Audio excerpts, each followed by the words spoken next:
은혜 자리에 나오신 여러분을 환영하고 축복합니다. 이 시간 먼저 하나님 말씀을 받겠습니다. 이 복된 시간에 우리에게 주시는 하나님의 말씀은 계속해서 우리 큐티 말씀을 가지고 은혜 나눕니다. 시편 86편 10절에서 14절까지 말씀입니다. 시편 86편 10절에서 14절까지 말씀, 고난 속 은혜의 증거라는 제목으로 하나님 말씀 받겠습니다. 교독하시겠습니다. 무릇 주는 위대하사 기이한 일들을 행하시오니 주만이 하나님이시니이다. 여호와여, 주의 도를 내게 가르치소서. 내가 주의 진리에 행하오리니 열심으로 주의 이름을 경외하게 하소서. 주 나의 하나님이여, 내가 전심으로 주를 찬송하고 영원토록 주의 이름에 영광을 돌려오리니 이는 내게 행하신 주의 인자하심이 크사 내 영혼을 깊은 소울에서 건지셨음이니이다. 같이 읽습니다.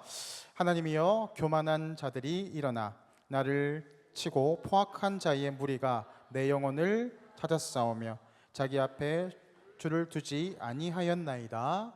아멘. 이제 본격적인 여름입니다. 그렇죠? 너무 덥죠. 그렇지만 더 뜨거운 은혜로 우리가 삶 가운데서 날마다 승리하며 나아가는 우리 진서 청년들 되기를 축복합니다. 우리가 신앙을 가집니다. 우리 기독교 신앙을 착각하는 사람들이 있습니다. 관념적 신앙으로 착각하는 사람들이 있어요. 근데 그렇지 않습니다. 우리가 믿는 이 기독교의 진리는 실제적이고 체험적 신앙입니다. 그러니까 진짜 하나님을 만나고 진짜 은혜를 공급받고 그걸 가지고 삶 가운데 살아가고 삶이 변화되고 시각이 변화되고 그런 거룩한 영향력을 끼쳐 나아가고 살아가는 것, 그것이 바로 우리가 반드시 나아가야 할 신앙의 모습입니다. 쉽게 말하면 내가 진짜 살아계신 하나님을 인격적으로 만나고 또 그 하나님이 주시는 힘을 통해서 내가 내 삶 가운데 살아갈 때 영향력을 발휘하게 되는 거죠. 나도 변하고 내 주위에 있는 사람들에게도 영향력을 끼치는 삶을 살아가는 것, 그게 바로 그리스도인이다라고 하는 것입니다. 우리가 이제 여름 수련회를 준비합니다. 이제 얼마 남지 않은 다음 주인가요? 다다음 주죠. 이제 여름 수련회가 이제 기획되어 있습니다. 이번에 주제가 뭔지 아세요? 은혜의 그릇을 예비하라. 네, 예비가 된 것 같네요, 그렇죠?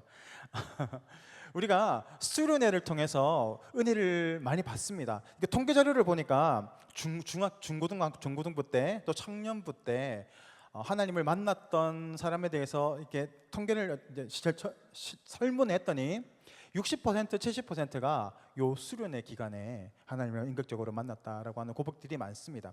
왜 그럴까요? 왜 여기보다 왜 수련회가 더 많은 은혜를 받을까요? 뭐 여러 가지 이유가 있겠지만 아무래도 준비가 되어 있기 때문에 그렇다고 생각을 합니다. 수련회다, 이번에 은혜 받아야지 하는 그런 마음이 중요한 것 같습니다.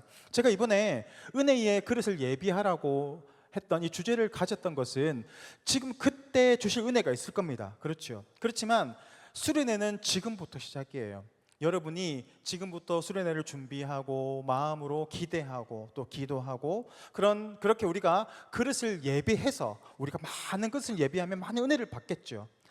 그래서 어떤 사람들을 보면 수련회 와서 삶이 변화되는 사람들이 있습니다. 근데 어떤 사람들은 그냥 빈손으로 털레털레 가는 사람들도 있어요. 어떤 차이겠습니까? 예비된 그릇이 있느냐 없느냐의 차이일 겁니다. 하나님은 우리에게 풍성하게 흘러 넘치고 그렇게 흘러가도록 주시는 분이시거든요. 그러니까 문제는 내가 하나님의 그 은혜를 공급받을 수 있는 마음의 그릇이 준비되어 있는가에 달려 있습니다. 이번에 분명히 하나님 은혜를 주실 겁니다. 문제는 뭐라고요? 내가 은혜의 그릇을 잘 예비하고 있는지. 그래서 여러분, 어떻게 하면 우리가 은혜의 그릇을 예비할 수 있습니까? 어떻게 해야 됩니까? 맞아요. 기대하는 마음이 있어요. 그리고 어떻게 해야 될까요? 기도하고 나아가야 되겠죠. 그래서 우리가 다음 주 월요일부터 이제 특별 새벽 기도회를 합니다. 여러분, 물론 힘들겠죠. 그렇지만 우리가 은혜를 받아서 삶이 변화되는 것, 여러분이 일주일을 투자하고 그렇게 기도로 준비해서 여러분 삶이 변한다면 절대 손해보는 장사는 아닐 거라고 생각합니다. 그러니까 여러분 꼭 힘이 들더라도 와서 은혜를 사모하고 은혜의 그릇을 준비하는 그런 시간이 되었으면 좋겠습니다. 고정관념이라는 것들이 있습니다. 그러니까 어떤 대상에 대해서 일반적이지 않아요. 아주 좀 지나치게 일반화시켜서 바라보는다라는 거죠. 그러니까 내가 지금 고정화되어 있어. 내가 부정적으로 바라본다. 그러면 그 대상은 계속 부정적인 거예요. 그래서 비슷한 말로 확증 편향이라는 게 있거든요. 내가 이 고정관념에 사로잡혀 있으면 확증 편향. 그러니까 다시 말하면 그 사람에 대한 부정적인 정보만 내가 받아들이는 겁니다. 그러니까 긍정적인 정보도 있을 거 아니에요? 근데 그건 받아들이지 않는 거예요. 그러니까 더욱더 고착화되겠죠. 그래서 더욱더 고정관념이 깊어지게 되는 것, 그게 바로 고정관념 그리고 확증 편향이라고 이야기를 합니다.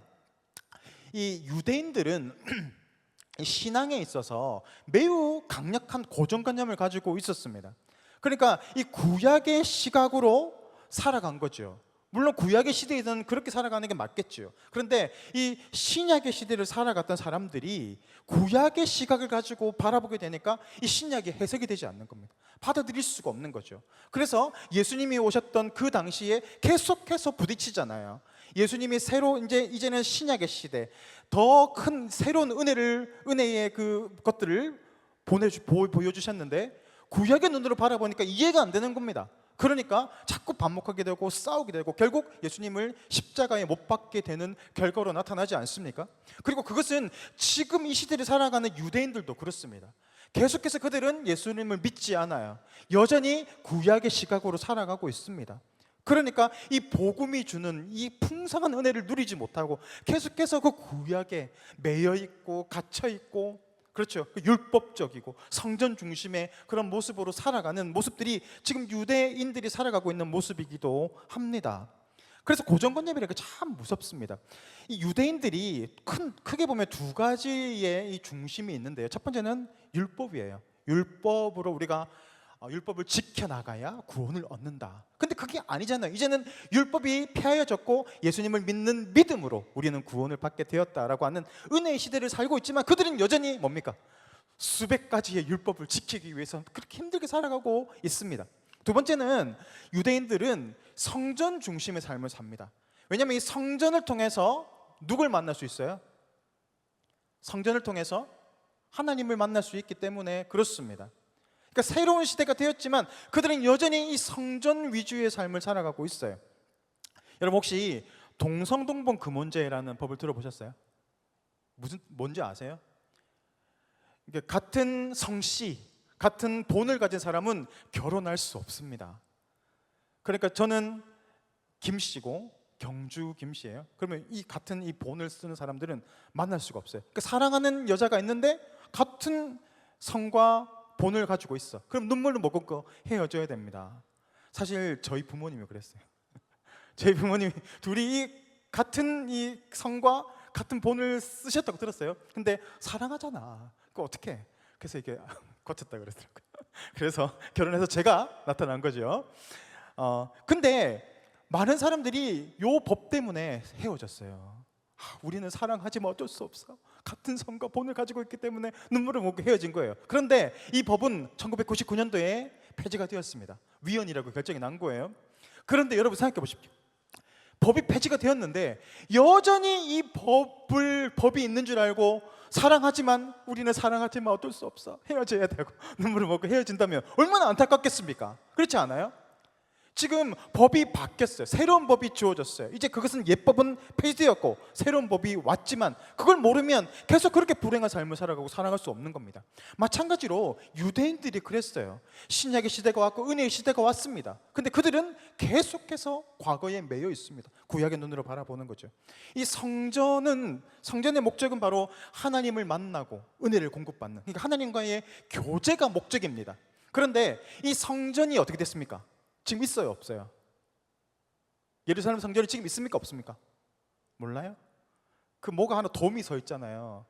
그죠? 이게 이슬람 성전이 서 있어요. 그러니까 지금 예수님께서 말씀하셨어요. 돌 위에 돌 하나 남지 않고 다 폐해질 것이, 다 무너질 것이라고 했거든요. 로마군이 와서 다 무너뜨리고 통곡의 벽 하나만 남아 있는 거예요. 그러니까 거기에서 유대인들은 계속해서 가슴 아파하죠. 통곡의 벽을 붙잡고 눈물로 막 기도하잖아요. 옛날에 그 성전, 예루살렘 성전이에요 하잖아요. 그런데 우리의 입장은 어떻습니까? 성전이 무너졌기 때문에 성전의 실체 대신 대상이 오신 거예요. 누굽니까? 성전 대신에 예수 그리스도가 실체거든요. 왜 그렇습니까? 성전은 건물이에요. 그렇지만 이 건물을 통해서 하나님을 만나는 그런 수단이 되었습니다. 그런데 이제는 이 성전이 필요 없어요. 바로 예수님을 통해서 우리는 누굴 만날 수 있습니까? 하나님을 만날 수 있게 된 거예요. 그러니까 성전은 이제 사라지고 예수님을 우리가 통해서 하나님께 나아갈 수 있게 되었다라는 게 바로 우리가 믿고 있는 이 믿음인 거죠. 그런데 이게 받아들이지 않고 고정관념에 사로잡혀 있으면 복음을 받아들이지 못합니다. 너무 안타깝지 않아요? 계속 그들은 율법적인 삶을 살아가고 있는 겁니다. 이 고정관념, 과거에 매여 있고 새로운 시대를 분별하지 못하고 이해하지 못한다면 계속해서 이렇게 힘든 삶을 살아. 그렇게도 어떻게든 하나님을 더듬어 만날 수 있겠지만 우리는 너무 확실하게 하나님을 만날 수 있지 않아요? 바로 이게 은혜의 시대에 우리가 그것들을 받아 누리고 있기 때문에 그렇습니다. 우리나라가 일제의 식민지가 되었잖아요. 왜 그렇습니까? 여러 가지 이유가 있겠죠. 그렇지만 큰 이유 중에 하나는 이겁니다. 이 대원군과 그 시대의 이 지도자들이 쇄국 정책을 펴잖아요. 그러니까 새로운 문물을 받아들이지 않아요. 이제 세계화가 시작되는 시기고 열강들이 제국화해가지고 막 식민지 삼는 그 시대잖아요. 그때 어떻게 하면 그들 빨리 문물을 받아들여서 빨리 나라를 강하게 만들어야 되는데 우리나라 대원군 어떻습니까? 딱 문을 닫잖아요. 그 신미양요가 벌어지고 막 그렇잖아요. 그러면서 어떻게 됩니까? 이제 외국의 문물들이 들어오지 못하게 되고 반대로 일본은 어때요? 그 이전부터 계속해서 문물을 받아들여서 기술과 또 과학 문명들을 받아들여서 계속해서 나라를 강하게 만들어 갑니다. 그러니까 그 결과로 우리나라가 식민지화가 된 거죠. 여러분, 새로움이라는 것은 새로운 것들을 추구한다라고 하는 것은 때때로 두려움을 줍니다. 왜 그렇습니까? 새로운 것들을 내가 새로운 곳으로 나아간다, 새로운 것들을 도전한다라고 하는 것들은 모험이 필요하고 내가 도전해야 하는 그런 과정들이 있기 때문입니다. 부딪혀야 하고 또 뚫고 나가고, 그렇죠, 추진해 나아가야 하는 그런 모습들이 있기 때문에 새로운 것들에 대한 막연한 두려움이 있습니다. 여러분, 나이가 들어가면 어떻게 되는 줄 아세요?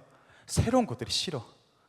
이제는 자, 우리가 가져 있는 거 잘 지키자. 그래서 어떤 성향이 강합니까?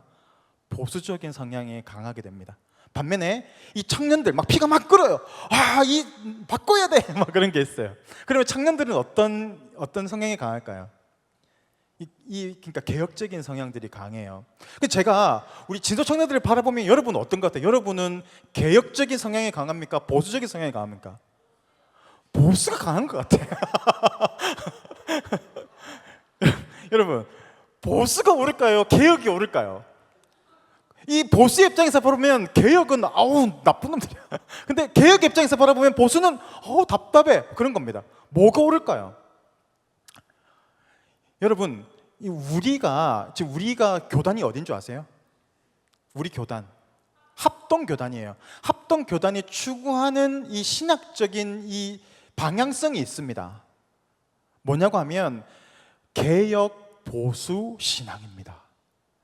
이게 뭐냐면 말씀으로 우리 삶을 날마다 개혁하는 거예요. 내가 지금 말씀 가운데 살아가지 못해, 그 시대를 분별하지 못하고 계속해서 잘못된 방향으로 나아가. 그러면 말씀의 기준으로 내 삶을 자꾸 돌아보는 겁니다. 이렇게 살면 안 되지, 돌이켜야지, 회개하고, 그렇게 하나님 말씀에 우리 삶을 맞추어가는 개혁이 우리 가운데 날마다 일어나는 겁니다. 보수는 뭘까요? 모든 삶의 중심이 하나님의 말씀이 되는 겁니다. 그러니까 이 말씀의 중심으로 내 삶을 다시 한번 개혁해 나가고 또 보수해 나가고 지켜나가는 것, 그게 바로 우리 교단이 추구하고 있는 신학이에요. 제가 그래서 이 교단을 선택했어요. 너무 급진적이지도 않고 너무 개혁적이지도 않고 보수적이지도 않고 딱 중심을 붙잡고 있는 거잖아요. 여러분, 시대를 분별하는 것들이 너무너무 중요해요. 그래서 본질을 잘 꿰뚫어야 합니다. 성전의 본질이 뭡니까?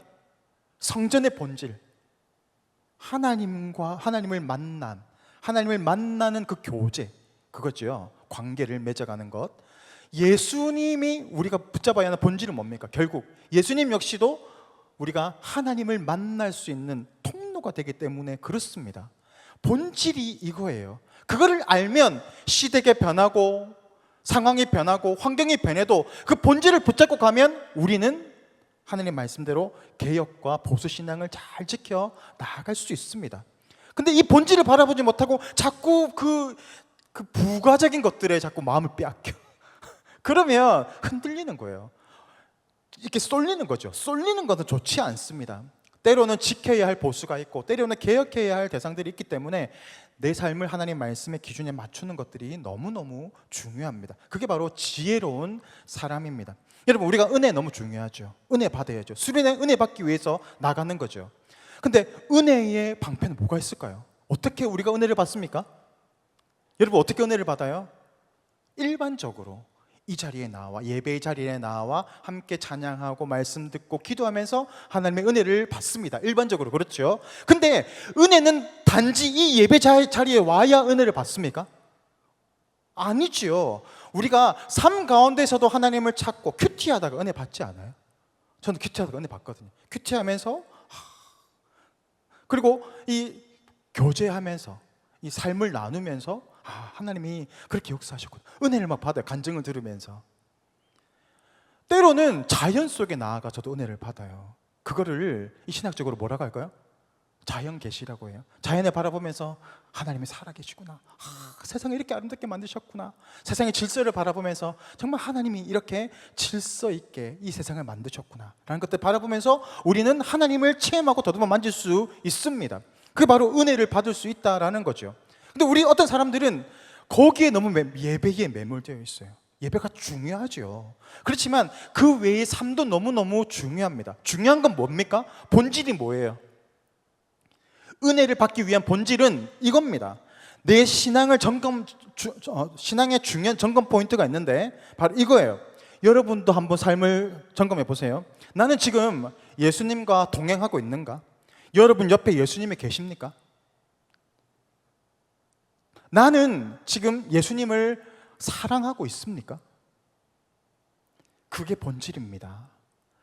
그게 내가 지금 예수님이 내 옆에 계시고 내가 지금 예수님을 너무너무 사랑하고 사랑의 관계가 맺어져 가고 있어. 그러면 나는 건강한 신앙생활을 가지고 있는 겁니다. 근데 지금 내 옆에 예수님이 느껴지지 않아. 나는 예수님보다 더 사랑하는 것들이 있어. 성경은 그것을 우상이라고 말하는 거거든요. 여러분 삶을 잘 점검해 보십시오. 그러면 어떻게 해야 됩니까? 내가 지금 내 옆에 예수님이 계시지 않고 나는 예수님보다 사랑하는 것들이 더 있어 라고 한다면 여러분 삶을 다시 한번 개혁해야 합니다. 다시 한번 본질로 돌아가야 하는 거죠. 그때 은혜의 자리를 향해서 나아가야 하는 겁니다. 이번 수련회도 마찬가지입니다. 이번 수련회에 제가 기획한 건 아니지만 하나님의 인도하심이 있었어요. 그래서 여러분 성향과 너무너무 잘 맞게 이번에 구성이 되었어요. 첫날은 어떻습니까? 여러분이 원하시는 부흥회가 있고 세미나가 있고 왜 좋아하는지 모르겠어. 평상시에 막 그렇게 열심히 하지 않잖아요. 이 수련회 막 그래. 그래서 여러분 첫날은 이 부흥회가 있습니다. 둘째 날은 제가 의도한 건 아니었어요. 그런데 그렇게 방향이 흘러갔어. 힐링 트립으로 가게 되었어요. 근데 제가 여러분에게 정말 도전해보고 싶은 게 있었거든요. 우리가 은혜라는 것들 고정관념에 사로잡혀 있어. 그러니까 과거에 우리가 받았던 그 은혜가 아니라 이제는 새로운 은혜가 있어. 그 안에서 새로 하나님이 주시고자 하는 은혜가 있는데 우리는 과거에 자꾸 매몰되어 있는 거예요. 그러니까 이거 아니면 안 돼! 이게 아니라 여러분 경직된 우리의 이 마음을 풀고 하나님 어떤 상황에서 우리를 만져가실까? 여러분 더 중요한 게 어딜까요 여러분? 삶에서 그리스도인처럼 살아가는 게 중요한 거 아니에요? 우리가 교회와 이 세상을 이분법적으로 끊으면 안 돼요. 우리가 교회에서 은혜를 받고 예배를 통해서 하나님을 만나죠. 근데 그걸 가지고 어디로 나아가야 합니까? 세상으로 나아가야 되는 거 아니에요? 결국 우리가 서 있어야 하는 것은 세상 속입니다. 세상에서 영향력을 발휘하는 것. 근데 어떻게 하면 우리가 세상 속에서 영향력을 발휘하고 은혜를 받고 그렇게 살아갈 수 있습니까? 중요한 것은요, 내가 힐링 트립을 하든 부흥회를 하든 직장을 나가든 학교를 나가든 가정을 나가든 본질은 뭐라고요? 내가 지금 예수님이 나와 함께 하고 계신가? 나는 지금 예수님을 사랑하고 있는가?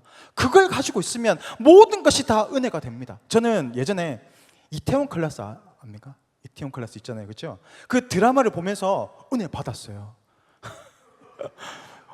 진짜 그 주인공을 보면서 사람을 너무너무 중요하게 생각하잖아요. 돈이나 어떤 자신의 지위보다 사람을 너무너무 중요하게 보잖아요. 그거 보면서 예수님이 떠올랐어. 그랬어요. 저는 그거 보면서 그래, 예수님이 참 저러셨어. 나도 저렇게 살아야 되겠다라는 생각을 했거든요. 제가 말하고자 하는 게 뭐냐면, 세상의 어떤 문화 속에서도 내가 예수님과 동행하고 있고 예수님을 의식하고 있고 그러니까 예수님을 바라보고 있다면 그 모든 것들이 우리의 은혜의 수단이 될 수 있다라고 하는 겁니다. 고정관념에 사로잡히지 마세요. 그러면 여러분 삶이 너무 힘들어져요. 너무너무 억제해 오는 거예요. 열고 하나님의 인도하심을 여러분 맡겨보세요. 물에 뜨려면 어떻게 해야 됩니까? 저는 한 번도 해본 적이 없지만 물에 뜨려면 힘을 빼야 된다면서요. 저는 힘이 안 빠지더라고요. 근데 뭐 이론적으로는 잘 알고 있어요. 힘을 빼야 돼. 그러면 하나님 띄워가는 겁니다. 우리가 내 생각에 갇혀있지 말고 하나님께 여러분의 삶을 맡겨보십시오. 그러면 그때부터 하나님이 여러분의 삶을 인도해 가시기 시작할 겁니다. 오늘 우리가 읽었던 이 본문도 그렇습니다. 오늘 이 시편은 다윗의 시거든요. 다윗이 지금 이 시를 탄식시라고 하는데, 다윗이 지금 큰 어려움 가운데 있어요. 자신의 아들 압살롬에 의해서 왕에서 쫓겨나고 지금 이 생명의 위협을 받고 있는 그 상황 속에 있는 겁니다. 아들에게 쫓기는 그 마음이 어떨까요? 그리고 생명을 위협받는 그 아버지의 마음이 얼마나 아팠을까요? 싸울 수도 없고, 그렇죠? 참 힘들었을 겁니다. 그때 다윗이 기도하고 있는 시편이 바로 오늘 이 시편입니다. 많은 사람들이 어려움을 당하게 됩니다. 그때 우리는 본능적으로 누굴 찾습니까? 여러분뿐만이 아니라 모든 사람들이 본능적으로 힘든 문제 앞에서는 반드시 하나님을 찾습니다. 보이지 않는 절제자를 찾는 거죠. 그런데 많은 사람들이 다 하나님을 만나지 못합니다. 왜 그럴까요? 하나님 보이지 않고, 하나님은 신이라는 어떤 큰 막연한 존재가 있겠지만 나랑은 상관이 없는 것 같이 느껴지거든요. 그러니까 결국에는 그 절대자를 찾아가는 게 아니라 결국 내가 할 수 있는 방법들, 나를 도와줄 수 있는 사람들을 찾아서 나아갑니다. 그래서 하나님을 만나지 못해요. 그런데 오늘 다윗은 반대의 방향으로 나아가고 있습니다. 지금 1절 말씀 볼까요? 다윗이 이렇게 얘기합니다. 여호와여, 나는 가난하고 궁핍하오니 주의 귀를 기울여 내게 응답하소서. 이 상황 속에서 다윗은 하나님만을 바라보고 있어요. 여기에서 가난하고 궁핍하다라고 하지요. 다윗이 진짜 가난하고 궁핍했을까요? 아닙니다. 그는 여전히 쫓겨난 왕이긴 하지만 그를 따르고 있는 수백 명의 사람들이 있었고, 그렇죠? 또 의지할 수 있는 부분들이 참 많았어요. 외교적으로도 그를 흠모하고 사랑했던 외국의 왕들도 많았거든요. 의지할 수 있는 부분들이 너무 많았어요. 그런데 지금 그가 가난하고 궁핍하다라고 고백하고 있는 것은 뭡니까? 해결할 능력과 힘이 없다라는 것을 고백하는 겁니다. 여러분 생각해 보십시오. 제가 이 말씀 보면서 다윗이 진짜 가난하고 궁핍했을까? 그는 자신을 따르고 있는 정말 기라상 같은 용사들을 많이 가지고 있었어요. 요압을 비롯해서 그 싸움에 백전백승하는 그런 장수들입니다. 자신을 따르고 있는 수많은 사람들이 있었고, 다윗 역시도 사울에게서 도망하면서 싸웠던 노하우들이 있었을 거예요. 어떻게 하면 적을 잘 이길 수 있을까 하는 이런 전략도 있는 그런 사람이었습니다. 그런데 다윗이 그 모든 자신이 쓸 수 있는 카드를 다 내어 던져버리잖아요. 장수들을 의지하지도 않고 자신이 가지고 있던 전투적인 그런 기량과 그런 기술들을 의지하지도 않습니다. 그냥 하나님께 다 맡겨놓는 겁니다. 반대의 방향으로 나아가는 거죠. 어떻게 다윗이 이렇게 살아갈 수 있을까요? 수많은 사람들이 그 상황 속에서 다 포기하고 하나님을 멀리하고 결국 자신의 힘과 능력을 쫓아서 나아가고자 하는데, 다윗은 끝까지 할 수 있는 그런 것까지 다 내려놓고 하나님을 신뢰하고 나아가고 있는 것. 어떻게 다윗이 그렇게 할 수 있을까요? 13절 말씀만 볼까요?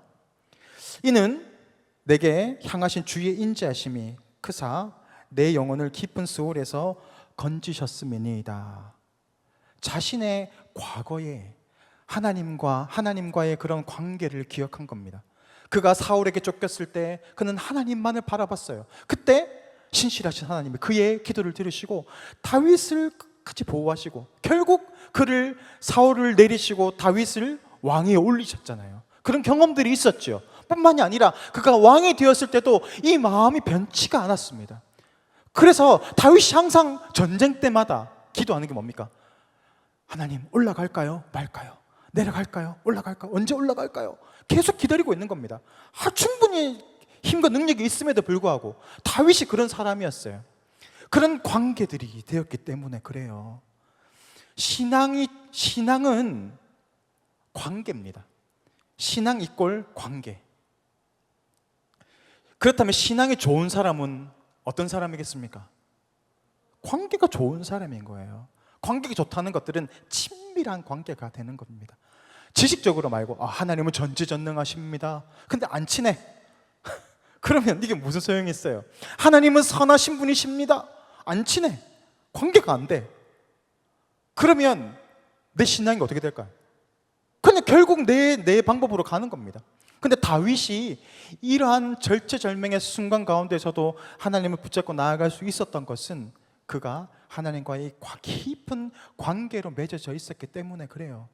하나님은 한 번도 나를 버리신 적이 없고, 심지어 자신이 밧세바와 간음을 하면서 그 우리아를 죽이는 그런 어마어마한 잘못을 저질렀음에도 불구하고 그가 무릎 꿇고 회개했을 때 하나님은 그를 용서해 주셨고, 오히려 밧세바를 통해서 솔로몬이라는 아들까지 주셔서 그를 온전히 회복시켜 나가시는 것들을 경험했기 때문에 그렇습니다. 좋은 관계, 하나님과의 좋은 이 관계가 결국 우리의 믿음의 그런 방향을 결정합니다. 그래서 다시 이야기하지만 뭘 봐야 됩니까? 본질을 봐야 돼요. 내가 지금 내 옆에 예수님이 계신가? 내가 지금 예수님을 사랑하고 있는가? 그것들을 맨날 바라보면서 점검해 나아가는 것, 그게 바로 다윗과 같은 믿음의 삶을 살아갈 수 있는 비밀이 되는 것입니다. 오늘 다윗은 마지막으로 한 가지를 더 구하고 있는데, 바로 이 은총을